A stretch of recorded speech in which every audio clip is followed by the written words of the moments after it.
Well, I'm surprised because I know that sometimes I can't see where Anthony Joshua's backside is and where your head is. Right now, I go with Deontay Wilder. I think that if he gets that opportunity, definitely got the ability to win a world title.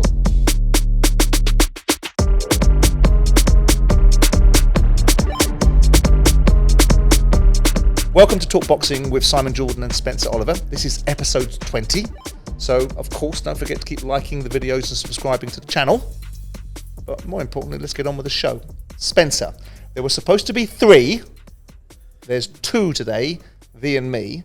We're missing Joe Joyce because Joe's having his hair braided for an event this evening. Everyone's got their timings wrong. Yeah. So we're going to talk about him in his absence rather than talk to him in person. But you okay? Everything all right? I'm very well. Great, Spence. Let's get on with the show. Can I just comment on your turtleneck? Very, very impressed. Looks very sophisticated. Nice. I feel like a Simon Templar character, the Saint. I've got texts on my phone with you sending pictures and whatnot about my turtleneck. No, but Spencer, you probably knitted yours. Mine is a very sophisticated little outfit that I've thrown together just for the special occasion of you and I. Well, I feel honoured, mate. Good, so you should. Good. Okay, listen, Joe Joyce, back in the ring. Obviously coming off the back of a very compelling victory against Joseph Parker. Yep. That got everybody into the zone. If it wasn't Daniel Dubois and it wasn't Carlos Takam, that got everyone thinking about Joe Joyce in a different way. It certainly was the performance against Joseph Parker. This is an interesting fight. I mean, other people have tried to piss on it by suggesting that once upon a time when Zhang was mentioned as an opponent, everyone said, what a rubbish fight. Now all of a sudden it's a great fight. You know I'm referring to there. Yeah, yeah. But I think this is a good fight. I think this is a very good fight. You know, obviously Zhang was very unlucky against Hrgović not to get the result that I think a lot of people thought that he might have got in that particular fight. Yep. So, Joe Joyce, away we go. Yeah, listen, this is a tough fight. It's a tough fight, you know, like Zhang is a guy, he was an Olympic silver medalist back in Beijing 2008. He boxed Anthony Joshua in the London Olympics, losing 15-11. Very tight contest, actually. He's an underestimated fighter, very heavy-handed. You're right what you say of Filip Hrgović. That fight with him and Filip Hrgović, that was a very close, very controversial decision. Hrgović looked like he was going to quit a couple of times through that fight, actually. Zhang blew his gasket a little bit, and in the last stretch of the fight, Hrgović come on and he nicked the fight. But a lot of people, I was there at ringside, it was on the undercard of Alexander Usyk versus Anthony Joshua 2 back in August.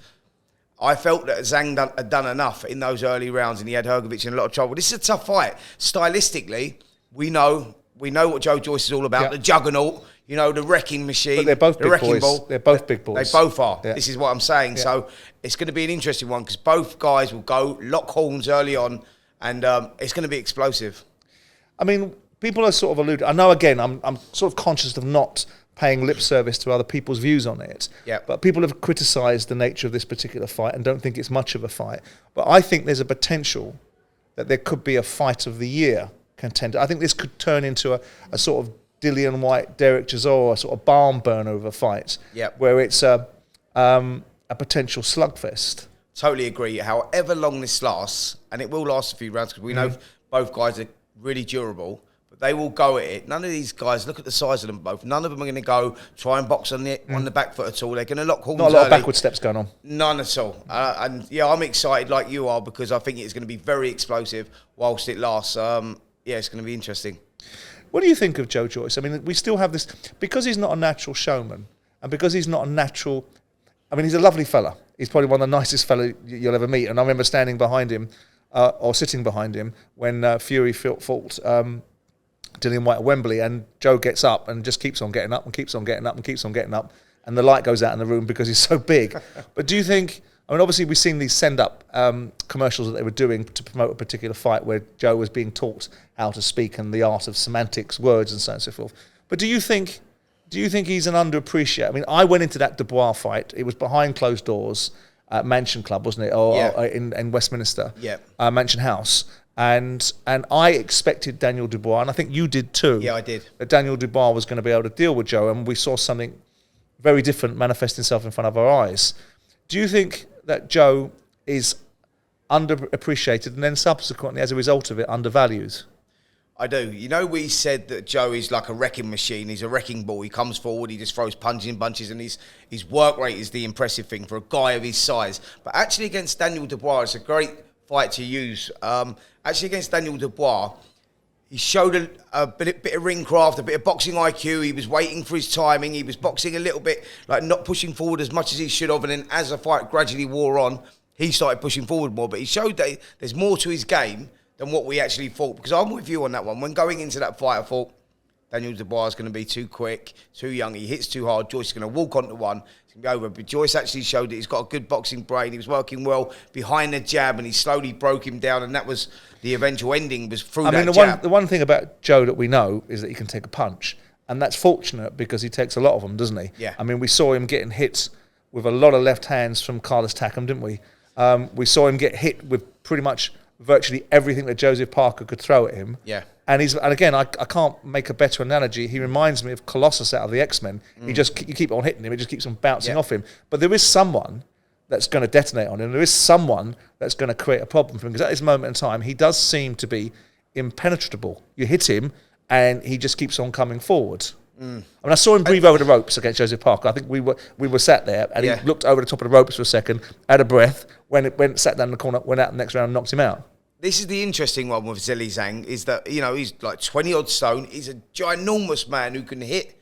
You know, like I say, Hrgovic is using that as an example because Hrgovic, we know, is very tough as well. And there was times in that fight when Hrgovic turned his back and he was walking away, I'm thinking, he's going to quit it. He don't fancy it. Like, Zhang is very heavy-handed, and you're right in what you say there. Like, Joe Joyce doesn't mind taking one to land one. And he's one of those guys that walks forward, and he does take a lot of shots. Do you remember I think we were both there as well, actually, Christian Hammer fight, when he boxed Christian Hammer before stopping Hammer. I forget what round it was, 3, 4, whatever it was. I was sitting there, and we were doing the commentary, and I'm looking like this. He's getting hit, yeah. And but not, it was like he was getting hit with clean shots in the face, and you think, how's this guy soaked that up? Yeah. And at some point, surely that will have to have an effect. Have an outcome, Zhang, listen, that's why I find this so interesting, this fight. Yeah. So heavy-handed as well. But they're both relatively inexperienced fighters, and none of them have huge records, do they? I mean, what's Joe got? 15 fights? Yeah, and I don't think 20. They've both got big knockout records. So both Olympic silver medalists.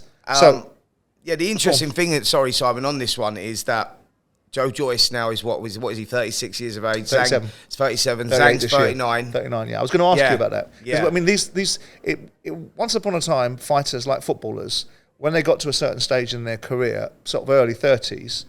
The die was cast, the deal was done. They were in decline. And we saw Lennox go out probably about 33, 34 after the Vitaly Klitschko fight. We're now seeing these heavyweights. You got Ortiz still fighting at a certain age. We know George Foreman came back, and George Foreman fought at a certain age and ultimately against a certain type of champion. But notwithstanding that, he was still a certain age. What do you make of these ages that these fighters are fighting at now? Because 39 years of age, in boxing terms, for Zhilei Zhang, and 37 for Joe Joyce, is an old man by other people's standards, isn't it? Using Muhammad Ali as an example, when he come back to box George Foreman in that famous fight where he knocked George Foreman out, he was 32 years of age. He was 32 years of age, and people considered him finished, washed up. Yeah. But I think the thing is, let's use Joe Joyce. Joe Joyce is... What is he, 37 years of age, didn't start boxing until he was 22. Yeah. Didn't lace on a pair of gloves until he was 22. That's what I put it down to with some of these fighters. But is there something in the water with heavyweights? Because you've got these heavyweights now that are not having huge back catalogues of amateur careers that are coming late to the game. I mean, Anthony Joshua didn't have a great amateur career in terms of a body of work, did he? No, and that's constantly referenced by other people. Fights, by the fanboys like Tony Bellew and Johnny Nelson will run around and give you that as an excuse as to the reasons why they haven't got enough experience in the professional ranks. You look at Joe Joyce, he hasn't got a prolific background, has he, in terms of Well, he boxed for a long time as an amateur, and like he went through the system, and like he'd done everything, and he, that Olympic silver medal he won out in Rio in 2016. But he was there for a long time, and he was sparring with all the fighters that were coming through, like the likes of Anthony Joshua and whatnot. So he was learning his trade all the time. Turned pro at a late age because he wanted to get that success in the Olympics. I suppose that's a lot to do with being able to continue in a late age, you know. Beating Carlos Takam, beating Daniel Dubois, beating Joseph Parker moves you on the principles of being in the world-class position. I know he's number one, so that makes him, in certain people's minds, world-class. You beat world-class fighters, then you inhabit their spirit, and then you become world-class, right? Yeah. So is there anybody else that we could have made an argument for in the conversation? And for the development stage, yeah. Or I guess, fill in the next fight for Joe Joyce if he ain't shooting for a world title this year. Absolutely. I think that the names I've mentioned, I think that Dillian Whyte, I would like to see him in with Dillian Whyte because he's a good test, Dillian. You know, he's that fringe contender. You know, and I think that that's a great fight for him. Like you say, before he steps up. Not a good one for Dillian Whyte, though. I'll go with you. But I think it's a great fight for Joe. And I also think I'd like to see him in with Anthony Joshua. I think that's another good fight. And it's a good fight for Joshua as well because of Joe Joyce's high ranking. They're attractive fights. They're the fights that I think, you know, we're not talking about Joe Joyce needing another 4 or 5 fights before he steps up because it's all about opportunity. If the opportunity jumps up, mate, you got to go there. You got to take it. You can't be, do you know what I mean? I mean, you say these are good fights for Anthony Joshua and Dillian Whyte, but are they good fights for Joe? Because we're not looking through the eyes of your mate Anthony. No, they're good fights for Joe. For Joe. Absolutely, you know. Joshua from what we saw 2 weeks ago, absolutely. Come on, you know, that's what I'm saying. It's a good fight for Joe. I'm not talking about the other side. I'm talking about for Joe Joyce. I would say, listen, if I was going to say to him, right, 2 fights this year, I'd go Dillian Whyte, Anthony Joshua. That would be it. Challenge for me with Joe is always the commercial value of him because they've got to do something with him. Adam Morley and Queensbury have got to do something to package him a little bit better to make him more appealing because quite frankly he is a good fighter to watch, and the Joseph Parker fight really should be catching light with people's mentality to suggest that actually he's someone we should be watching, and I'm not sure he's in that space yet. And they need to do more with him, and that's easy said, much more difficult done. I suppose the most compelling thing is keep doing it with your fists, knock Zhilei Zhang out in a couple of rounds. People are going to turn around and go, wow.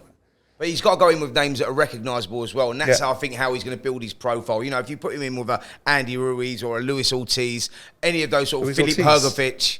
Really? Ortiz? Yeah, why not? What I'm saying is you know, he's a known heavyweight. Like he's got to put him in with guys that have got that CV, that have got the, you know, the name and have been there. And I think that's how Joe grows in stature outside of your boxing fan, because that's what it's all about, you know. Heavyweight boxing is the pinnacle of sport, not just the pinnacle of boxing. And I think that you need other dance partners to get that name and built up. And that's the route he needs to be taking. He doesn't need to be fighting people that are lesser names. Like Zhilei Zhang is probably the lowest you can go, as in recognisable names, because he's not, but he's a dangerous guy. Before we segue into the Anthony Joshua show or no show, do you think Joe Joyce is going to win a world title eventually? And to finish it, do you think that? Well, not do you think? How do you think the fight's going to play out on Saturday night? I'm rooting for Joe. I'm not rooting. I'm expecting a Joe Joyce win. Yeah. And I'm expecting a Joe Joyce win within 6 rounds. What are you forecasting? Right, interesting. I definitely don't think he wins within 6 rounds. I think that he wins down the back stretch, last quarter of the fight, maybe anywhere between 9 and 12. If not, he wins a wide points decision. That's where I see it. You don't expect a knockout, even though we both described it as a barn burner. No, I do think that I fancy Joyce to stop him late, but I wouldn't be surprised if it went to points. That's where I see it. I think that Zhang's dangerous early, and that's where Joyce has got to be careful. He has got to be careful in that. But I think we go into the last quarter of the fight, and I think Joyce will get him down the back stretch. Okay, and the second part, well, I loaded it the wrong way round, but let's do the second part. Do you think Joe's going to win a world title? I do. I think he's got the capability, and it's all about opportunity. Opportunity, innit? It's all about opportunity, and I think that if he gets that opportunity, he's definitely got the ability to win a world title. So my answer would be yes, he will. Well, the interesting one will be if Daniel Dubois were to have an upset, create an upset, if the Usyk Dubois fight is actually made, and then an opportunity for Queensbury to make Dubois versus Joe Joyce, easy business, and that could be done in 2023. And that could mean that Joe Joyce gets an opportunity. Not that I'm sure that Daniel Dubois might want to revisit Joe Joyce at that stage if he were to win a world title. Yeah, well, you wouldn't want Joe Joyce first out, would you? No, but they're and he wouldn't be mandated to have Joe Joyce either because he's not. No, but they're under the same banner. It's easy to make. It's all about the money, and it's a big money fight that. And I think that Daniel Dubois will feel that he's improved since that last fight. He'll want to right the wrongs, and I think it's a fight that could be made. You could even see that fight if Daniel Dubois was to pull off the upset. if that fight happens. You could even see that fight, late this year, So that's where we're at. All right, okay, now we move on. Okay, Spence, now we're going to move on to your mate, Anthony Joshua. And not just Anthony, but the entire heavyweight landscape. Yep. Things that I think we think are going on and what may well go on. I mean, Anthony's come out with a strange... We've been listening to Eddie Hearn say 3 fights, this is the order of events, this one, next one in the summer, next one in December for a big fight at the end of the year. We've heard something completely contradictory to that. And I think flying in the face of everything you thought and everything you were subscribing to last week and the song that you were singing was inactivity is a problem. We're now looking at a period of inactivity from Anthony Joshua based upon what he's told us, which is not fighting until December, which is longer than the period that he stood out of the ring when he'd lost a fight. He's now won a fight. He's now going to stay out of it for 8 months. What's your take on Joshua's recent announcement that he's not fighting until December? I'm confused with that, if I'm totally honest. Really confused with that because inactivity was the problem. I think that, he felt himself that he wanted to be active. He wanted to fight in 8 to 12 weeks and he wanted to go again late summer. He wanted another 3 fights this year. And now news has broke last night that he won't be fighting till December. So, yeah, I'm confused by that because the inactivity is causing a problem with his confidence. And that lack of ability to be able to attack when he's meant to be attacking because of his confidence issues and maybe a little bit of ring rust, you're not going to get that by December. So I think it's a strange choice. We had this to and fro last week about my view. By the way, am I really out of order? And I'm happy to be corrected. Am I really, really out of order for having called Jermaine Franklin a journeyman? Yeah. Why? Better than journeyman. Why? I mean, how much did you know about Jermaine Franklin, or did anybody know about Jermaine Franklin before he fought Dillian Whyte? 0. And would he have been described as a potential journeyman given his record at that particular time, which was no losses, but no one of any substance? So, no, he would have been. Would that have been a journeyman? No, Still not a journeyman. Yeah, that's not. A journeyman just put out there to get beat by everybody. A journeyman is someone that gets beat by everybody. Yeah. So me calling him a journeyman is, in your view and a lot of other people's view, is completely wrong and diminishing him. Full stop. Yeah. Okay. So. What I meant by journeyman. I know what you meant. I knew what you meant. Somebody that's why that I continued to show.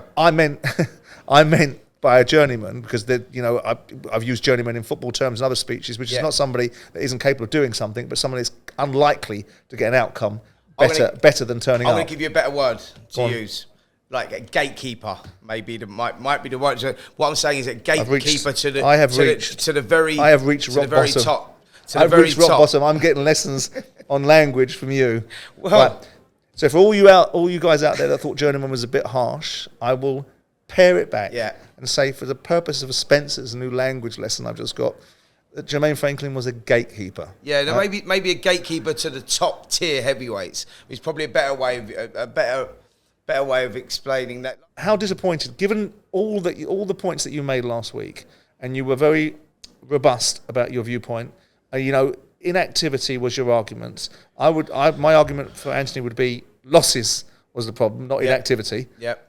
Because Tyson Fury had 3 years of inactivity, yet came back, won 2 fights, and then went on to deal with Deontay Wilder in all 3 fights. So it wasn't just inactivity; it was the fact that psychologically he is losing fights. And if he'd have won these fights and had inactivity, you wouldn't be running the argument. You'd be running the argument that actually he needs to get out, but actually he's in good nick because he's winning fights. But going to the thrust of what I'm saying, you must be disappointed with what you're hearing. Absolutely. Listen, inactivity, different fighters are built different ways. Tyson Fury is one of those guys that, he's out the ring, he comes in there, does what he does against Deontay Wilder, brilliant. Anthony Joshua's inactivity is causing a problem, and the losses, the inactivity is causing a problem for his confidence because he's not active enough, so he's not getting there. So with Joshua, it's about if he's active, his confidence is only confidence diminished. Will build. But his confidence is only diminished because he lost. And the inactivity now, so he's not got the confidence in his ability. He's now won, and he's going to have a longer period out of the ring. I don't know why that according to this observation. That's crazy. Right. I'm going to be totally honest with you. I think that's a really bad move. Anthony Joshua being out of the ring until December, he's not going to be able to build on what he's just done. So he's just got a victory over Jermaine Franklin. So people will go, well, yeah, we had the 12-rounder of two 12-rounders of Alexander Usyk. So it's not about doing the distance. One thing we did learn on Saturday, actually, was that his stamina was great. He'd done the 12 rounds well. That's great. But he needs to build that confidence. He needs to be active. I mean, I'm disappointed he's not boxing until December. I'm not going to lie. I think that is a really bad move from their side. Yeah. Well, I imagine there's commercial thinking behind it. And because I wanted to talk to you about the landscape of what is likely to be happening in the heavyweight division and see if you've got any views it, because there's a lot of things going around about... See, I have mixed emotions about this Middle Eastern situation and the money that comes to the table. You know, other people make the arguments. Other people that are observing on boxing say that the Middle Eastern money facilitates fights.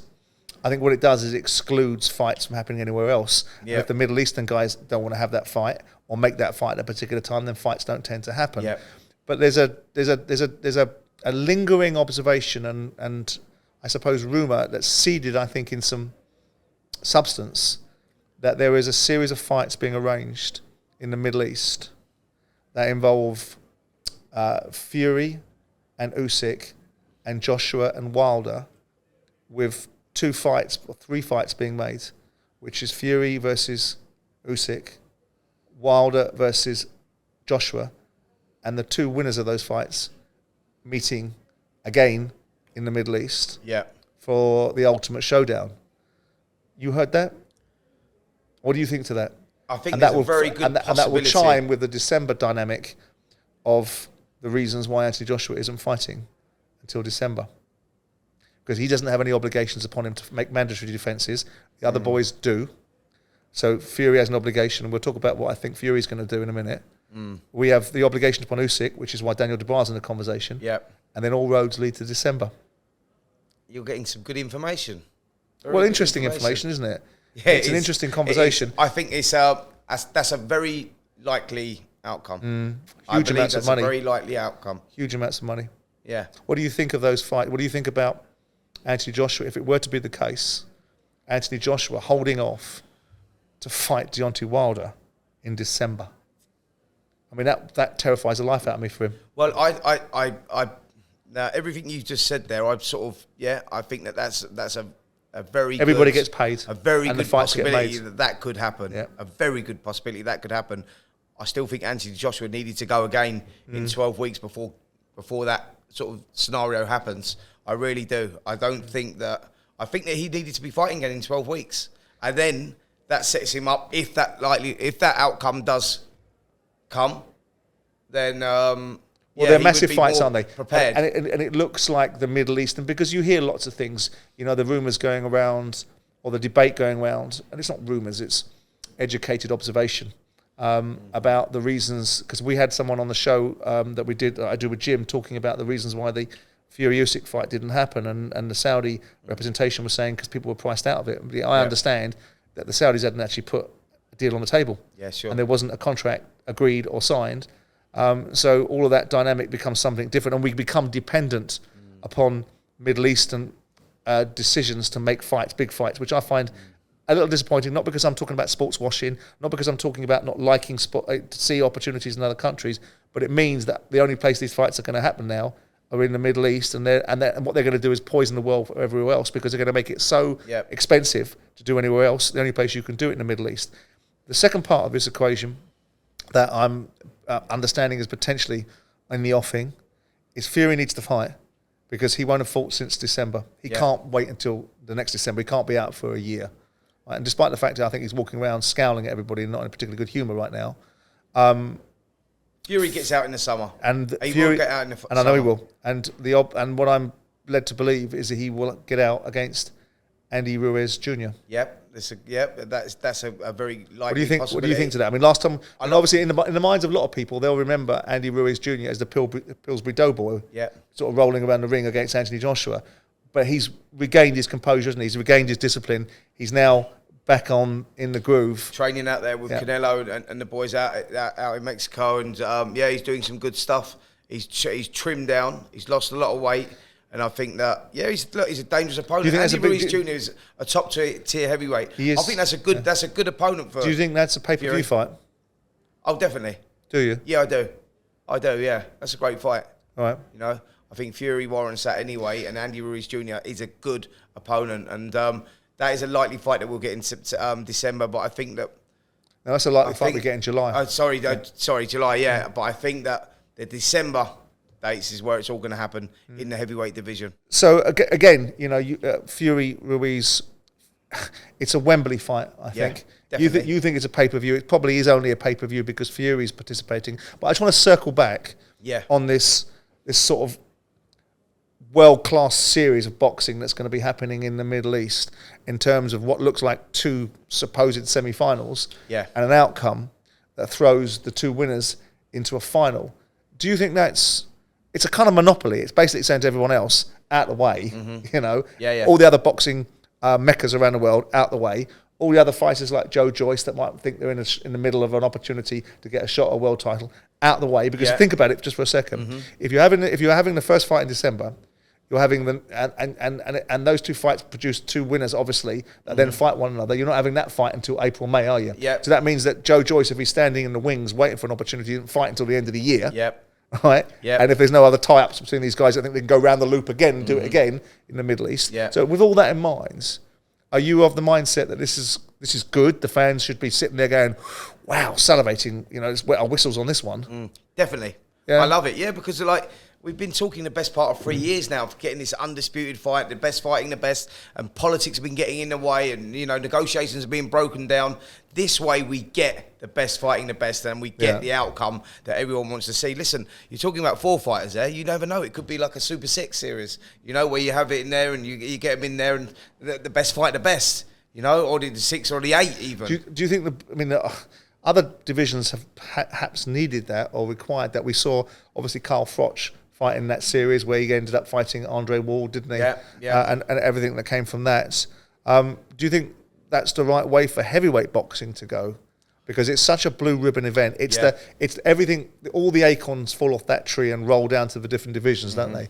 Do you like that? You think that's the right way to go? I love it. I think it's, you know, from the fans' point of view, it's been a frustrating couple of years for the fans because they've been looking for that big fight. You know, they've been looking to find out who's the #1 of the modern era, and for one reason or another, these fights are falling through. This way we get it. So I think from a fan's point of view, they get the fight that they wanted. And then from the fighter's point of view, it's all about prize fighting. They're getting well paid, and we get the answer. And I think, and possibly the belts may have been splintered at that point. Because ultimately, if they're going to do that, then certain people aren't going to be able to make mandatories, are they?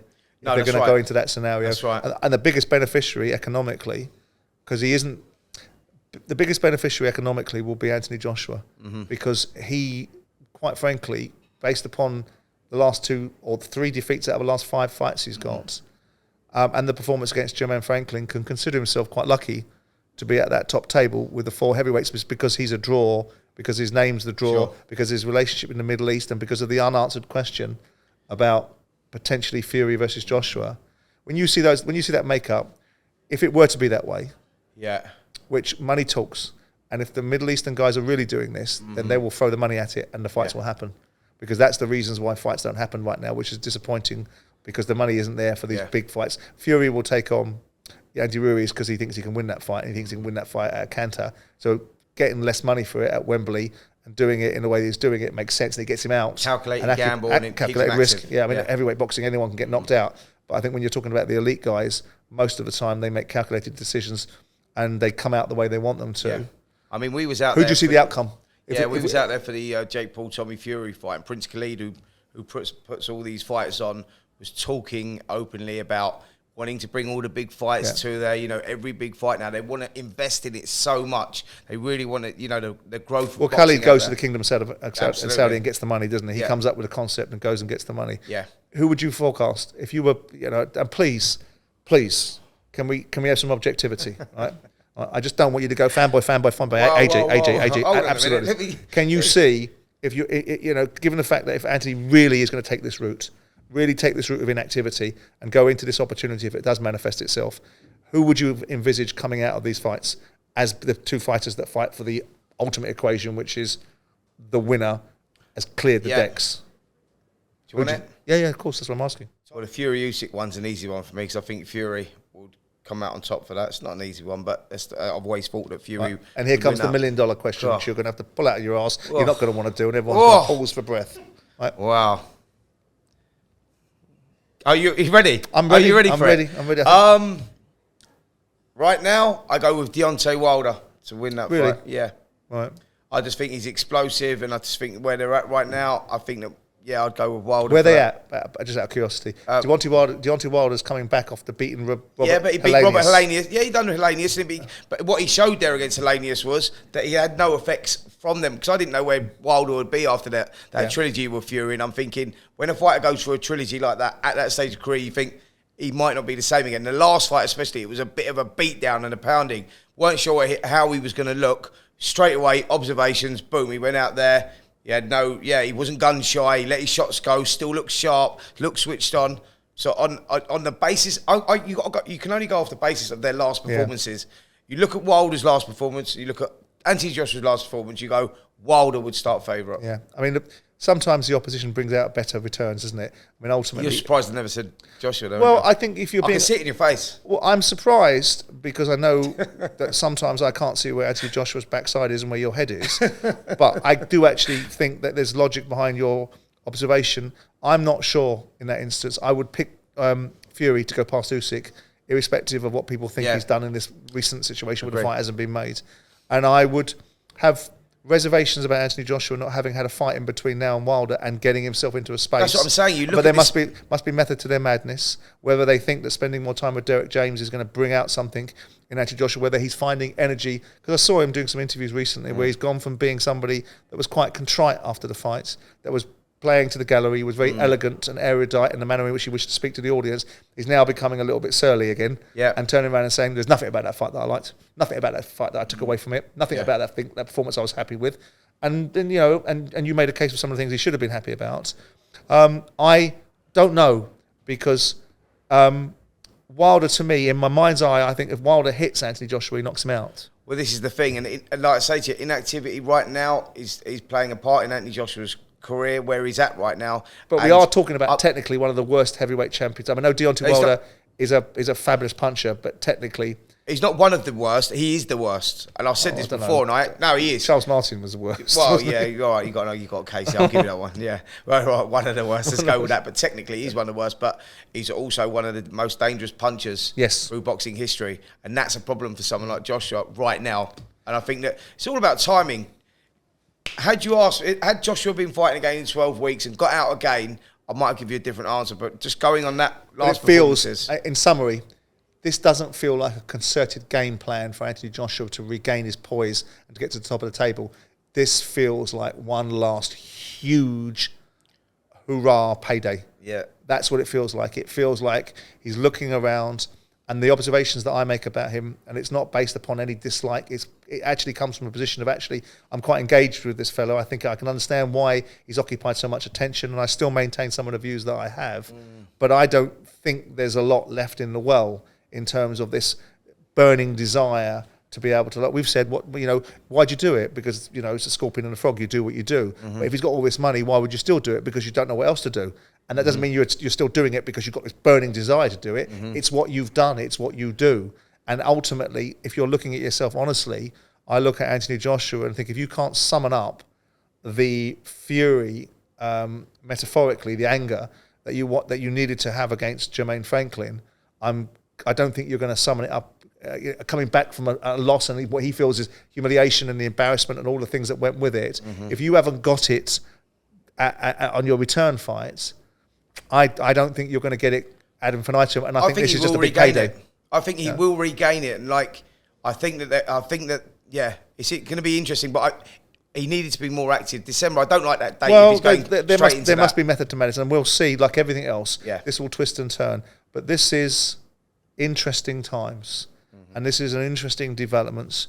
Whether we like it, whether we think it's the right move, and whether we agree, and I'm not disinclined to agree with you, if you can actually get these 4 fights or 3 fights, and you can get these 4 stellar names, and 2 of them at the top of the tree, and 2 that have got big reputations in Wilder and Joshua, it's going to be box office for everybody, I think. We need it. So we should look forward to that. Right. That's it for episode 20 of Talk Boxing with Simon Jordan and Spencer Oliver. Don't forget to keep liking the videos and subscribing to the channel. And who knows, someone might even turn up as a guest next week. Look forward to seeing you.